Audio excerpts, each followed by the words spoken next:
अस्सलामुअलैकुम, आप देख रहे हैं सेठी से सवाल। मैं हूं सैयदा आयशा नाज, मेरे साथ मौजूद हैं नजम सेठी साहब। अस्सलाम वालेकुम।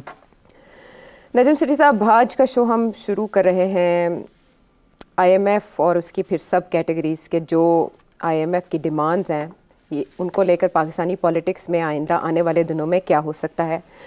ख़बरें चल रही हैं कि IMF ने डू मोर का मुतालबा किया और उसमें सबसे पहले उन्होंने कहा कि आप NFC को तो रिव्यू करें। हमने अब उस पर डिबेट भी चलते देखी कि मिफ्ता इस्माइल साहब तक कह रहे हैं कि पाकिस्तान के इक़्तिसादी मसाइल शुरू ही NFC अवार्ड के इजरा के बाद हुए।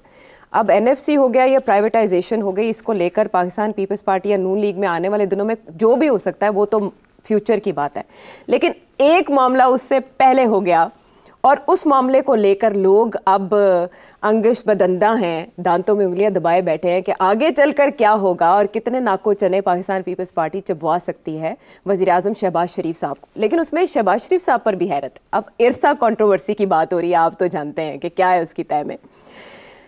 उस पे शहबाज शरीफ साहब ने एक बड़ी जल्दी में डिसीजन लिया, पीपल्स पार्टी को उस पर दौरे पड़ गए और पीपल्स पार्टी और सिंध दोनों ने तशवीश का इजहार किया। उन्होंने कहा आपने बाकी सूबों को भी कंसल्ट नहीं किया, इत्तेहादियों को भी कंसल्ट नहीं किया, आपने कैसे निगरान हुकूमत के दौर में होने वाले एक मुतनाज़ ऑर्डिनेंस को बुनियाद बनाकर इरसा के चेयरमैन जफ़र महमूद साहब को, रिटायर्ड ब्यूरोक्रेट है, उनको आपने अपॉइंट कर दिया, आपने हमें पूछा तक नहीं।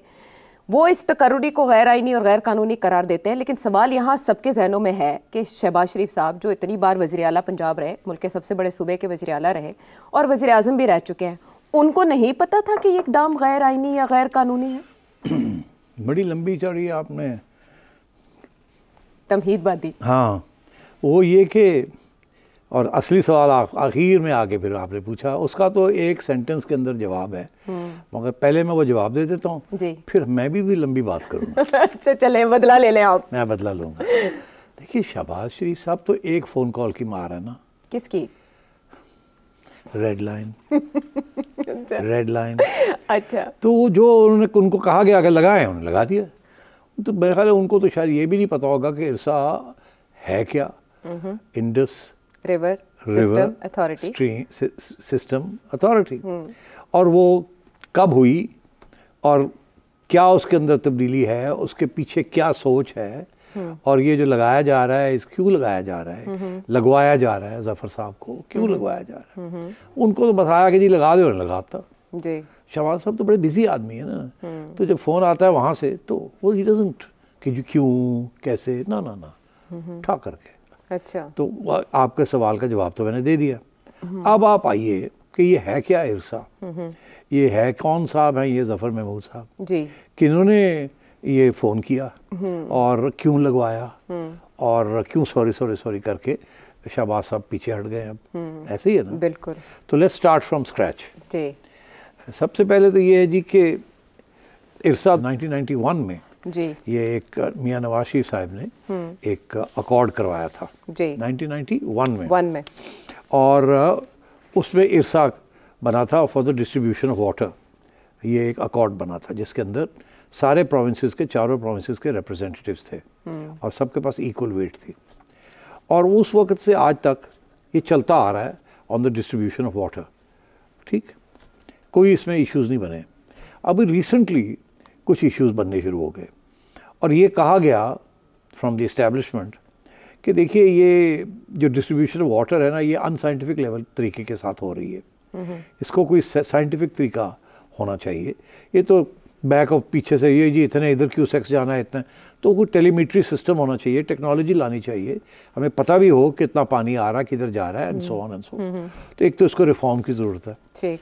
दूसरा ये कि उन्होंने कहा कि एक इसमें ये 4 जो कमिश्नर्स हैं इनके ऊपर भी एक चेयरमैन होना चाहिए और वो चेयरमैन जो है वो एक अलग कमेटी बनाए ऑफ एक्सपर्ट्स और उसके रिकमेंडेशंस के ऊपर फिर ये जो आगे इक़दाम करने हैं वो किए जाए। और इस ऑर्डिनेंस के तहत उनका ख्याल था कि इसको एम्पावर किया जाए कि वो जो 4 लोग बैठे हुए हैं अगर उनको ओवरराइड करके एक expert committee led by the chairman of IRSA वो नए इक़दाम किए जाए, ठीक है, अमेंडमेंट्स की जाए in the distribution of water. अच्छा, अब यहाँ तक तो बात आई, मगर सिर्फ क्या ये टेक्निकल बात ही थी कि जी वो पानी जो है, इतना भी क्या इस्टेब्लिशमेंट को फिक्र आ गया कि पानी सही जा रहा है या पानी सही नहीं जा रहा, किसको मिल रहा है या किसको नहीं मिल रहा।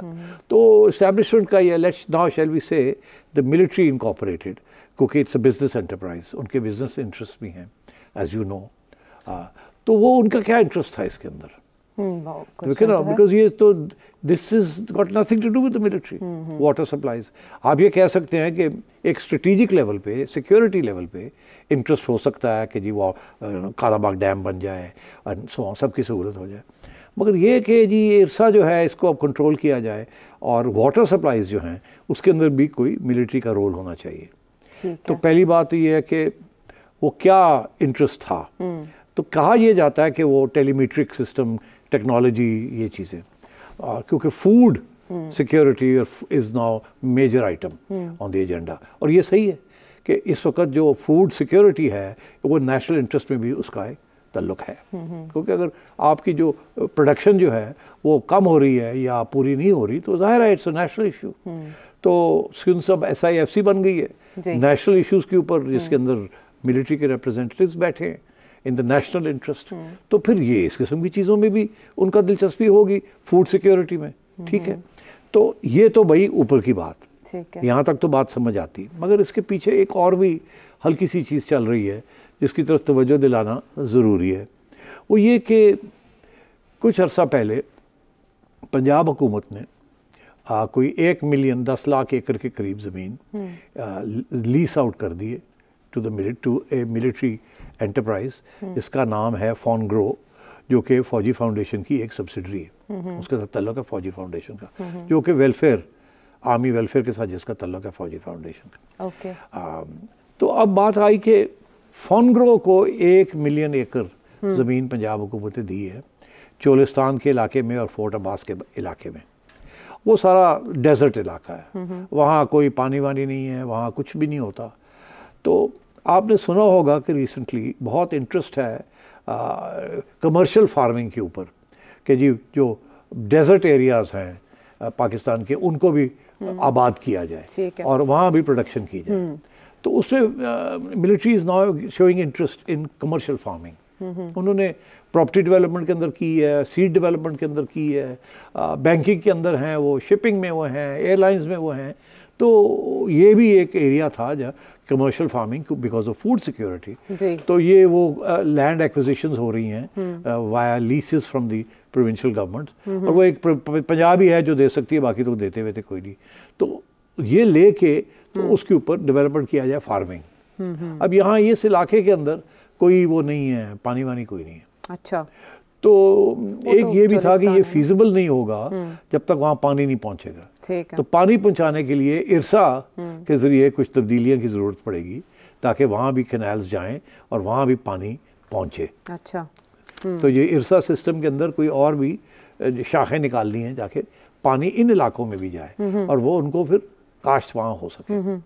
तो मैं ये समझता हूँ कि ये जो रिन्यूड इंटरेस्ट इरसा में आया है ये इसकी वजह से भी है कि उन्होंने ज़मीन ली है वहाँ 1 मिलियन एकर्स, जिसको उन्होंने आबाद करना है, वहाँ कमर्शियल फार्मिंग करनी है, एक्सपोर्ट करनी है आपकी, and so on. So national interest भी बनता है, मिलिट्री इंटरेस्ट भी बनता है, कमर्शियल इंटरेस्ट भी बनता है। पानी नहीं है तो इरसा से पानी लेना है, ठीक है। और वो पानी नहीं देंगे, जो करंट जो इरसा जिस तरीके से कॉन्स्टिट्यूटेड है वो पानी नहीं देंगे आपको, बिकॉज वो कहेंगे, ये सिंध वाले कहेंगे ये हमारा पानी है, ये इधर क्यों उधर जा रहा है, पंजाब में क्यों जा रहा है, ये तो हमारा पानी कम हो गया, उधर जाना शुरू हो गया। और देखो 1 मिलियन एकड़ कोई छोटी जगह तो नहीं है। और आज अगर ये हो जाता है तो कल को कहीं और फिर इसी सिस्टम में से और भी पानी लिया जा सकता है फॉर अदर कमर्शियल फार्मिंग।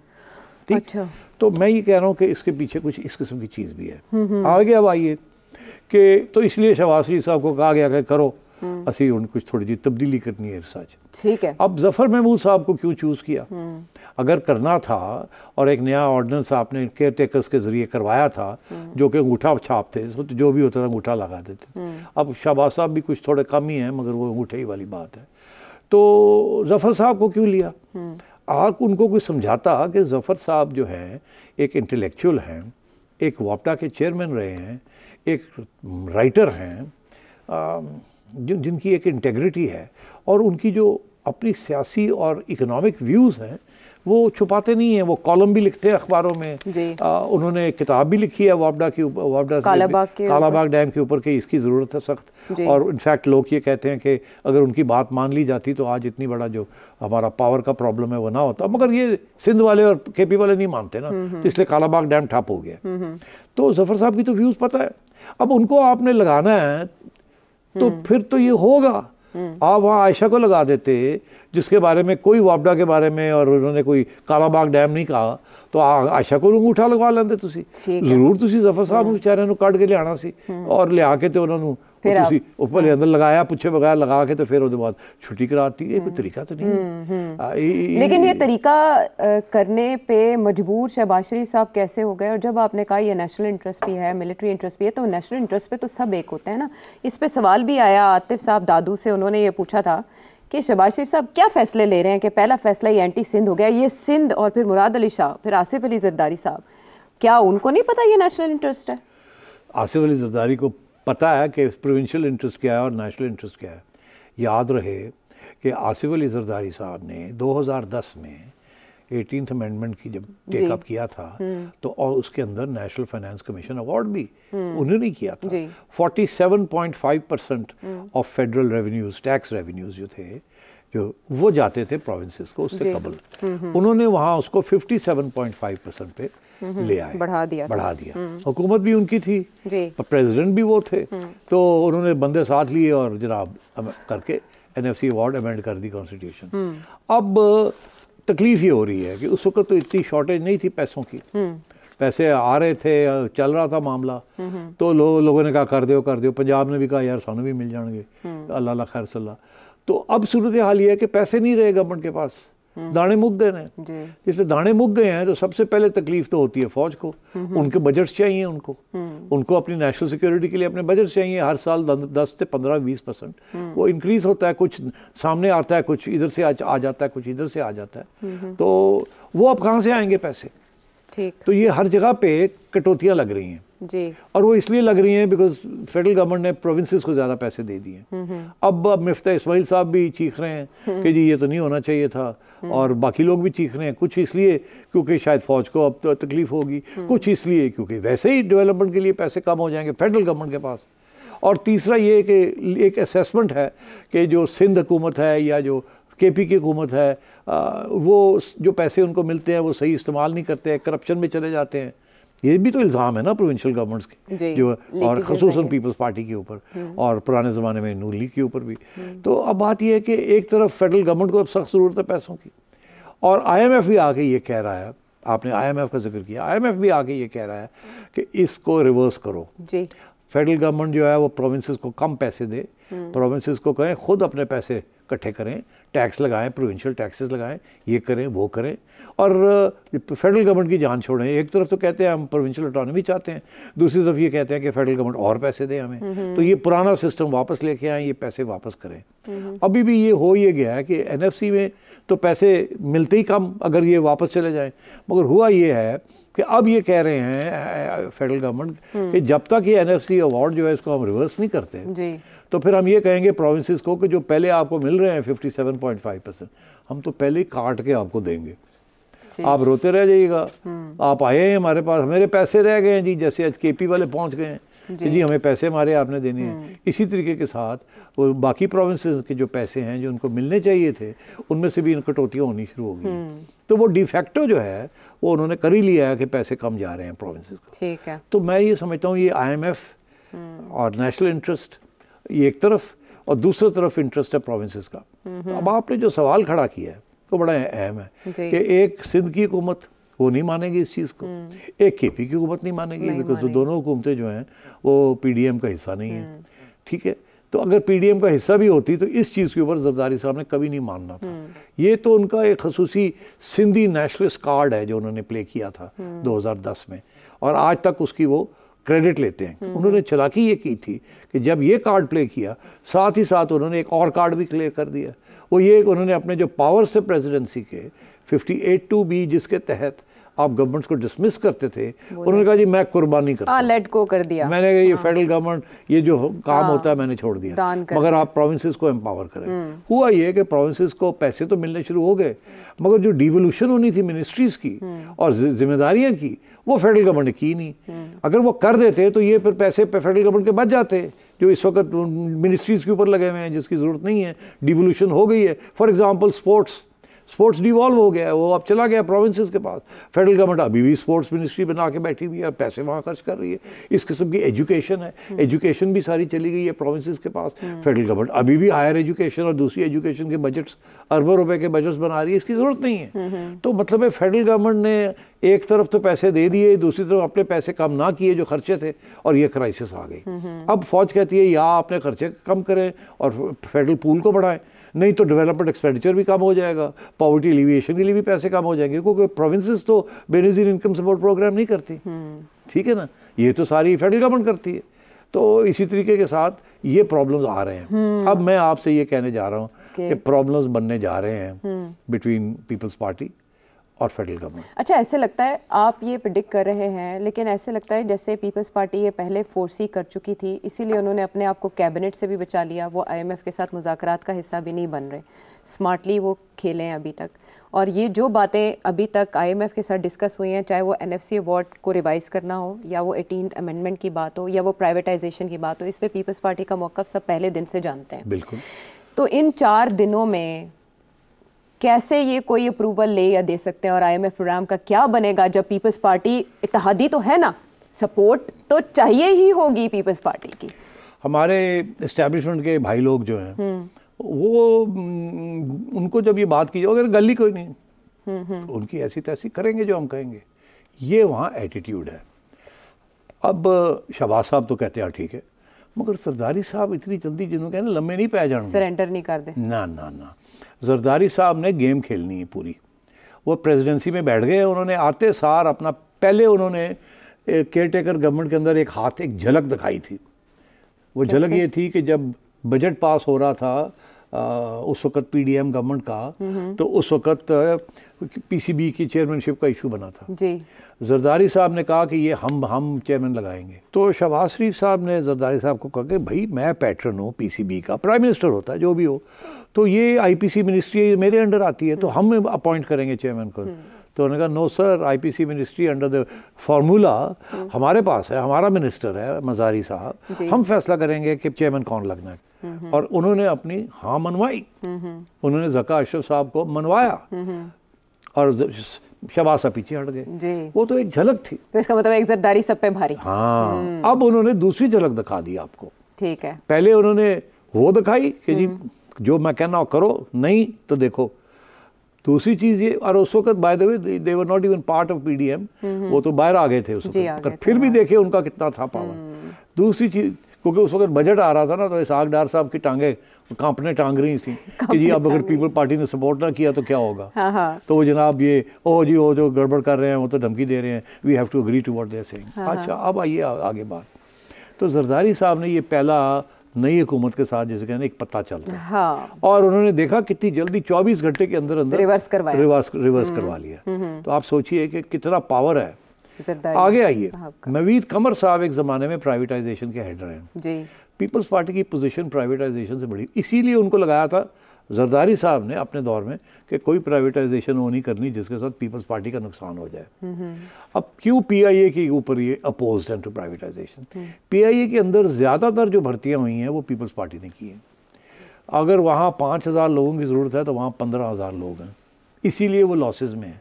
जब उसको आप कम करने जाते हैं तो अदालतों में चले जाते हैं, स्ट्राइक्स हो जाती है, और अदालतें जो है वो साथ लेती है। जाहिर है अंडरडॉग्स, ये हमारी एक।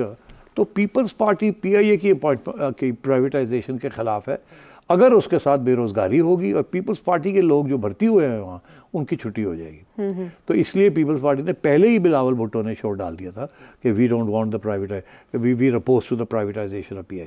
इसी तरीके के साथ और भी चीज़ें हैं लाइक स्टील मिल, वहाँ भी MQM के लोग भरे हुए हैं। MQM ने अपोज करनी है प्राइवेटाइजेशन ऑफ स्टील मिल्स। तो ये इस किस्म की चीज़ें यहाँ बनी हुई हैं इस मुल्क के अंदर, जहाँ सियासी जमातों ने भर्तियाँ की हुई हैं, जहाँ से वोट मिलते हैं उनको, जहाँ से उनके सपोर्ट बेसिस है, और उसमें मुल्क का नुकसान हो जाए मगर उनको अपनी पार्टी पॉलिटिक्स करनी है। तो ये प्राइवेटाइजेशन के ऊपर भी पीपल्स पार्टी स्मूथ रनिंग नहीं होने देगी, वो नहीं इसको चलने देगी। हाँ, लेकिन इस्टेब्लिशमेंट शहबाज शरीफ साहब से काम करवा लेती है, जरदारी साहब से नहीं करवा सकती, ये समझ नहीं आ रही, किसी के लिए गर्म किसी के लिए नरम। तो अब ये है कि इस्टेब्लिशमेंट ने जरदारी साहब से काम करवाना है, ठीक है ना, आप यही तो कह रही है ना जी, तो फिर वो कैसे करवाएंगे, कैसे?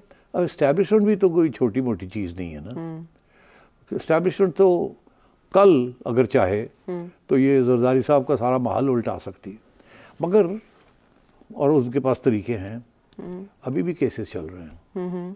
अब वो और बात है कि प्रेसिडेंसी जो है वहाँ इस्तिस्ना होता है उनको, मगर ये बाकी लोग तो बैठे हुए ना बाहर। और याद आपको रहे, एक बात कभी मत भूलिएगा कि यही इस्टेब्लिशमेंट है जिसने नवाज शरीफ के दौर में पीपल्स पार्टी की ऐसी तैसी कर दी थी सिंध के अंदर। और वहाँ है नेशनल डिफेंस यूनिवर्सिटी में जो वहाँ के जो लोग हैं उन्होंने एक पेपर लिखा था जो कि फिर उस वक़्त के जो डीजी रेंजर्स थे बिलाल अकबर साहब, उनके हवाले किया गया कि 200-250 अरब रुपए की करप्शन हो रही है सिंध गवर्नमेंट के अंदर, और वो कह रहे हैं कि ये पैसा जो है इवेंचुअली टेररिज्म की तरफ जा रहा है, इसलिए इसको रोका जाए। और फिर जरदारी साहब और उनके करीब साथियों को गिरफ्तार करने की कोशिश की गई, उनको किसी को पकड़ दकड़ हुई, कोई भाग गए और चीखें निकल गई थी जरदारी साहब की हुकूमत की उस वक्त। तो बात यह है कि वो तो जब चाहें कुछ ना कुछ कर सकते हैं, इतना पावर है एस्टैब्लिशमेंट, लेकिन अभी चाह नहीं रहे। तो अभी मेरा ख्याल है ये जरदारी साहब को भी इस बात का पता है कुछ कशमकश होगी। उस कशमकश के अंदर जरदारी साहब क्या देते हैं एस्टैब्लिशमेंट को और क्या लेते हैं एस्टैब्लिशमेंट से। शहबाज शरीफ साहब को बाद में पता चलेगा कि उनके साथ हाथ हो गया कि वो एस्टैब्लिशमेंट से क्या लेके एस्टैब्लिशमेंट को क्या देंगे, और उसका नुकसान जो है वो शहबाज शरीफ साहब और पीडीएम गवर्नमेंट का हो जाएगा। ये मैं आपको बता दूं, क्योंकि जरदारी साहब ने तो कह दिया है कि मैंने बिलावल को प्राइम मिनिस्टर बनाना है, ठीक है। और अगर उन्होंने इस वक्त नून लीग के खिलाफ कुछ कार्रवाई हुई तो जरदारी साहब को भी इशारा समझ आ जाएगी। तो अब आगे देखें कि ये जो कशमकश अब शुरू हो गई है, ये दरअसल कशमकश शहबाज शरीफ साहब के साथ नहीं है, जरदारी साहब की ये लेन देन है, ये डील मेकिंग है, ये रेजिस्टेंस जो है it is only on the surface, अंदर से डीलें करनी है। और क्या पता आपको कल को कोई ऐसा इरसा का चेयरमैन लग जाए जो कि एक्सेप्टेबल हो जरदारी साहब को और सिंध को, जो कि इनके तहफ़्ज़ात हैं वो करके, और जो फ़ौज को जो चीज़ें चाहिए वो भी उनको मिल जाएं, चोलिस्तान भी आबाद हो जाए, and so on and so fourth. तो मैं ये समझता हूँ अभी आप देखते जाएं गेम कैसे चलती है, हाथी के दांत खाने के और दिखाने के और, हर मामले की तह में कई मामले होते हैं जिनका अभी अहाता किया सेठी साहब ने। हम वापस आते हैं एक ब्रेक के बाद।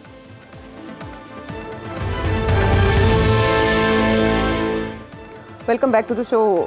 2 हफ्तों के मुलाकातों पे पाबंदी लगी इमरान खान साहब की, तो हमने देखा कि पाकिस्तान तहरीक इंसाफ के अंदर एक अजीब सी खलबली मची है, हलचल, फॉल्ट लाइन सामने आ रही हैं और समझ नहीं आ रहा कि असल spokes person of Imran Khan है कौन। हमने कल भी यहाँ शो में बात की और आपने उस पर एनालिसिस ये दिया कि पाकिस्तान तहरीक इंसाफ ने मजलिस वहदतुल मुस्लिमीन के साथ जाते जाते सुन्नी इत्तेहाद का टर्न क्यों लिया। शेर अफजल मरवत साहब एतराफ़ कर रहे हैं कि पार्टी ने ये 2 बड़ी गलतियाँ की, एक बल्ले वाले मामला और एक ये रिजर्व नशिस्तों के लिए सुन्नी इत्तेहाद से के पास जाने का मामला। क्वेश्चन ये है कि पाकिस्तान तहरीक इंसाफ में इस वक्त चल क्या रहा है? लड़ाई झगड़े चल रहे हैं। जब पार्टी इस किस्म के सिचुएशन में हो जहाँ उनका लीडर जो है वो जेल में हो और उनको सिर्फ एक किस्म के लोग मिल सकते हैं, दूसरे किस्म के नहीं मिल सकते। आजकल तो सिर्फ वकला आज़ाद मिल सकते हैं और बाकी जो सियासतदान है वो तो नहीं मिल सकते। और ये इस पार्टी के अंदर ये भी तो इशू बन गया ना कि एक तरफ खान साहब ने जो वकीलों को, वकला आज़ाद को जो शोहरत दी है कि जी इनके साथ आपने आगे बढ़ना है, तो वो एक तरफ ये है और एक तरफ पार्टी के सियासी लोग हैं। अब वो जो वकील लोग हैं वो आके जो बात करते हैं तो क्योंकि वही है इस वक्त, वही मिल रहे हैं, वही बात करते हैं। अब तो इसमें रिजेंटमेंट हो रही है कि यार ये क्या हो रहा है। अब बात ये है कि सियासी लोगों में और वकला आज़ाद में एक इंटरेस्टिंग डेवलपमेंट है।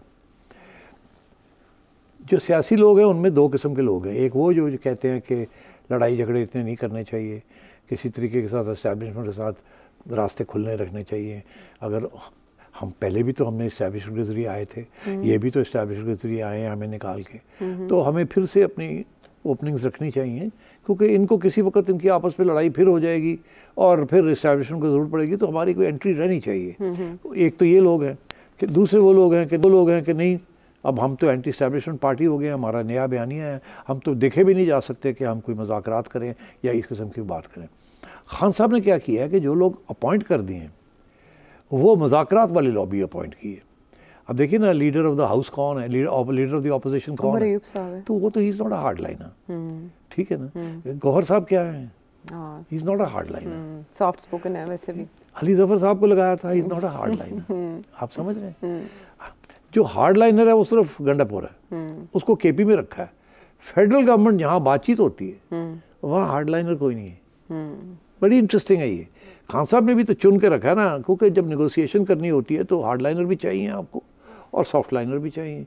सॉफ्ट लाइनर जब नेगोशिएट करते हैं कहते हैं हम क्या करें, बड़े हार्ड लाइनर है पीछे, कुछ हमारी हेल्प करें ना, वो देखें ना, हमें चलने नहीं देंगे।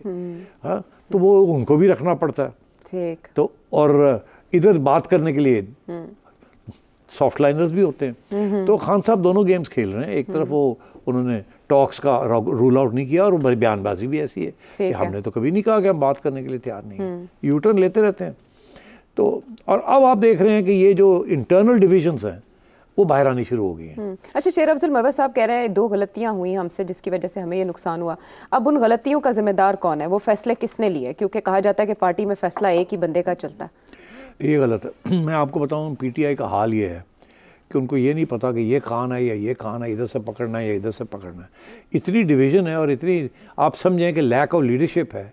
कोई एक दूसरे को नहीं मानता, सारे अपने अपने काम कर रहे हैं, को अपने अपने फ्यूचर बना रहे हैं, अपनी अपनी लाइनें चला रहे हैं वहाँ। ये जो है ना, ये कि जी पहले ये फैसला हुआ और फिर ये हुआ, वो खान साहब अंदर बैठे हुए हैं वहाँ, जो जाके उनको कहता है कि जी हम इसके साथ इत्तेहाद कर लें, बल्ले के साथ कर लें, कोई कहता है बैट्समैन के साथ कर लें, कोई कहता है कि नहीं उस फलानी, उनको जो आखिरी बात होती है वो कहते हैं हाँ ठीक लगता है कर लो। उनको तो ये चाहिए कि आगे बढ़ें, हम कुछ ना कुछ तो करें। और जितने लोग जाके उनको बताते हैं वो हर चीज़ पे हाँ में हाँ मिला देते हैं। ये उनकी पुरानी आदत है। उनके बारे में ये कहा जाता है कि जो आखिरी बात सुनते हैं ना उसी पे वो बैठ जाते हैं, अगर उसके बाद कोई और बात आ जाए तो फिर उस पर बैठ जाते हैं। कानों के बहुत कच्चे हैं और पॉलिटिकल स्ट्रेटजी जो है वो इतनी उनकी स्ट्रॉन्ग पॉइंट नहीं है। रेजिस्टेंस वो काम आ गई है ना अब, रेजिस्टेंस, मगर पहले रेजिस्टेंस थी वो गले पड़ गई, छुट्टी हो गई ना उसको, तो बैड स्ट्रेटजी। मगर इन हालात में उनकी वजह से नहीं, PDM की वजह से, इनकी गलत स्ट्रेटजी की वजह से खान साहब फिर जिंदा हो गए और PTI फिर जिंदा हो गई। नहीं तो ये गए थे अगर इलेक्शन रैली हो जाते तो अब बात ये है कि यहाँ कोई एक बंदा नहीं है, सब अपनी अपनी लाइन चला रहे हैं। किसी ने एस्टैब्लिशमेंट से लाइन खोली हुई है, किसी ने नहीं खोली हुई, और सब जो हैं वो कभी इधर फटकते हैं, कोई इधर फटकते हैं। आजकल सिर्फ वकला हज़रात मिल रहे हैं और वो आके वही बात करते हैं जो कि वो करके आते हैं खान साहब के साथ। ठीक है। तो इसलिए मैं समझता हूँ कि ये ऐसी बात नहीं है क्योंकि साजिश हुई है, ये share incompetence, share stupidity, share divisions, कोई सियासी शऊर नहीं है, कोई एक्चुअली लीडरशिप नहीं है इस वक्त। जो रोड़ा मारो तो एक लीडर निकल आता है, तो और वो आपस में जो है वो कभी बैठते नहीं है, कोई स्ट्रेटजी बनाते नहीं है। This is the problem. ये नहीं है कि जी किसी ने फैसला किया। अब ये मरवत साहब क्या कह रहे हैं, पता किया जाए किसने ये फैसले किए। वो पाजी दसो ना किन्ने कीते ने, पता ये लगेगा कि जिसने ये फैसले किए हैं वो नॉन एंटिटी निकला है, वो गायब ही हो गया, बंदा ही कोई नहीं है, वो बंदे ही गायब हो गए। उस वक्त उनकी अहमियत थी, अब नहीं है। अब देखे ना, पहले इन्होंने ये फैसला किया कि वो बैट्समैन वाली पार्टी के पास जाना है, क्या नाम था, नजरियाती, पाकिस्तान तहरीक इंसाफ नजरियाती। हाँ, वो पहले उधर जाना है। फिर खान साहब को किसी ने कहा, उन्होंने कहा कर दो। किसी ने जाकर वो तो 1 मैन पार्टी है, तो डाले, वो तो कोई पता नहीं, वो तो तकड़ा आदमी नहीं है। हाँ, सबने कहा हाँ उसको तो एक चपेट पड़ेगी तो फारग हो जाएगा। तो वो यही हुआ, वो उसके ऊपर उसको ले गए। एक दिन वो गायब हो गया 6 घंटे के लिए, वापस आया तो उन्होंने कहा सॉरी, तब मैं दौड़ गया। वो खान साहब वाज राइट। तो फिर उन्होंने कहा कि जी वो दूसरी पार्टी के पास जाते हैं, वहाँ वो शिया वाला इश्यू बन गया। ओहो नहीं, अब जिन्होंने कहते ना पछता रहे नहीं। फिर उसके बाद चले गए इधर, इधर चले गए। अब वो साहब जो है उस पर भी पछता रहे हैं कि हम कहाँ फंस गए जाके। और वो साहब कहते हैं कि मैं अगर बात करूँ, क्या नाम है उनका, तो हामिद रजा, साहिबजादा हामिद रजा। साहिबजादा साहब कहते हैं कि अगर मैं मुंह खोले तो फिर दसांगा करते की पहले। तो ये PTI का हाल है। It was always a movement, it was never a party. ये मैं कब से कह रहा हूँ कि मूवमेंट में और पार्टी में फ़र्क होता है। खान साहब ने पार्टी बनाई नहीं, खान साहब ने एक मूवमेंट बनाया। खान साहब को एस्टैब्लिशमेंट कहती रह गई कि पार्टी बनाओ। पार्टी बनती तो इलेक्शंस भी होते, पार्टी बनती तो गलियों में, कूचों में, हर जगह पे पार्टी ऑर्गेनाइजेशंस होती। Right, organisation matters basically. आपने जब अगर 30 साल से पीपल्स पार्टी 3 साल से पार्टीज बनी हुई, हर जगह पे उनके शाख। यहाँ तो एक अवाम है, उनको खुद नहीं पता कि कि पार्टी क्या है, मैं ना पता है कैसे इमरान खान के पीछे है। इसीलिए 2013 में मैं आपको आज बता रहा हूँ कि इस्टेब्लिशमेंट ने खान साहब को कहा कि ठीक ठाक पार्टी बनाओ, तकड़ी करो, इलेक्शन में हिस्सा लेना है। ठीक है। खान साहब ने कोई पार्टी वार्टी कोई नहीं की। इनके जो इलेक्शन भी हुए उसमें भी लड़ाई झगड़े हो गए, आपको याद होगा। पार्टी इलेक्शन, जस्टिस वजी उन्होंने एक रिपोर्ट दी थी और जिन लोगों को आइडेंटिफाई किया वो वहीं रहे, वजी साहब की छुट्टी हो गई। ठीक है। और तो मैं ये कह रहा हूँ खान साहब ने हमेशा मूवमेंट लीड की है, पार्टी नहीं लीड की। इसीलिए अगर खान साहब को खुदा ना खासा कुछ हो जाता है तो कोई इस मूवमेंट का ना सर होगा ना पैर होगा, एक जज्बा होगा, एक सोच होगी, मगर कोई लीडर नहीं होगा। और अभी भी यही प्रॉब्लम है कि there is no party organisation. Khan sahab की मुलाकातों पर जो 2 हफ्ते की पाबंदी है उसमें सिचुएशन वैसे ही सामने आ रही है। वापस आते हैं ब्रेक के बाद।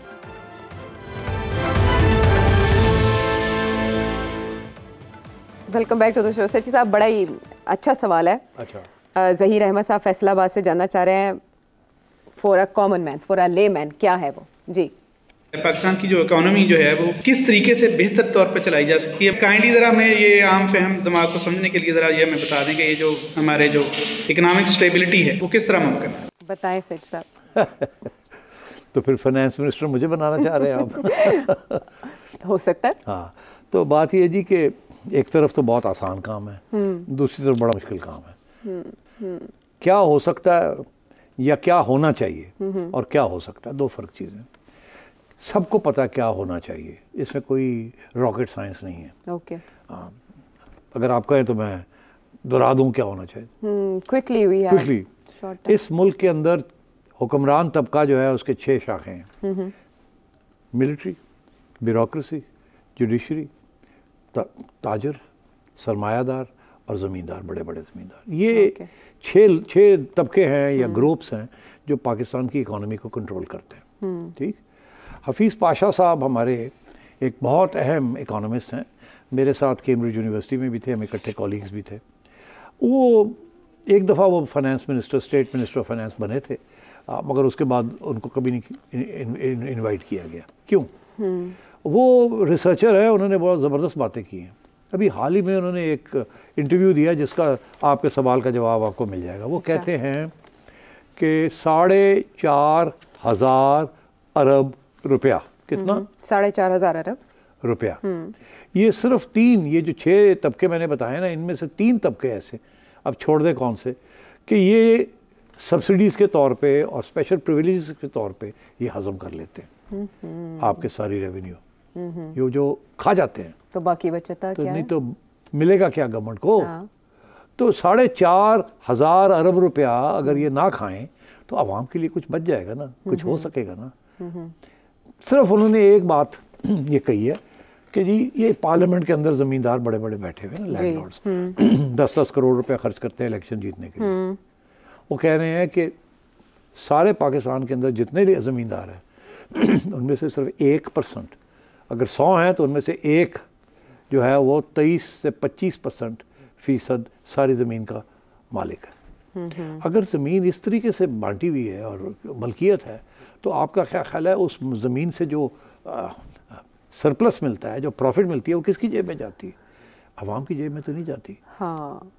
तो अब बात यह है कि मैं इसके ऊपर बहुत लंबी बातें भी कर सकता हूँ मगर मोटी बात ये याद रखें कि 4,500 अरब रुपया अगर ये चोरी ना हो या ये सब्सिडीज़ ना हो या कंसेशंस ना हो या फैसिलिटीज़ ना हो या टैक्स कंसेशन, बहुत सी कंसेशन है। ताजर हजरात नहीं देते टैक्स, ठीक है। आपकी स्टेट ओन्ड एंटरप्राइजेज जो है वो सारी लॉस में जा रही हैं क्योंकि वहाँ मुलाजमतें हैं और जो कि नाजायज़ हैं, वो नहीं होनी चाहिए थी। सियासी तौर पे ये ऐसे काम हो रहा है। इसी तरीके के साथ मिलिट्री बजट है, ठीक ठाक किस्म का मिलिट्री बजट है। इसी तरीके के साथ ब्यूरोक्रेसी और जुडिशरी, इनके जो पर्क्स एंड प्रिविलेजेस हैं, जब हम कहते हैं कि इनको मोनेटाइज कर दे, वो मोनेटाइज नहीं हो पाते। और वो कहते थे हम तो 2.5 लाख रुपए लेते हैं, जब कैलकुलेट करें तो पता चलता करोड़ों में उनको फैसिलिटीज़ मिल जाती हैं। अब ये बताएं, ये GOR और ये MAO गार्डन्स और ये इस किस्म की जो स्कीम्स है लाहौर में और जो लाहौर का गोल्फ क्लब है, ये सारी जो है ये लीसेस के ऊपर मिली हुई हैं सस्ते भाव पे। ये आज अगर इनको प्राइवेटाइज कर दिया जाए और इन साहब जो वहाँ ये लोग बैठे हुए, इनको कहा जाए कि आप अपना गोल्फ कोर्स जो है 20 मील दूर ले जाएं और ये जगह जो है ये कमर्शलाइज़ की जाए, तो आप सोचिए गवर्नमेंट की, पंजाब गवर्नमेंट को कितनी रेवेन्यू मिलेगी। मगर सवाल ही पैदा नहीं होता, ये हो ही नहीं सकता, बिकॉज हुक्मरान तबके के लिए बने हुए हैं। तो वो हुक्मरान तबका अपने पाँव पे क्यों खिलाड़े?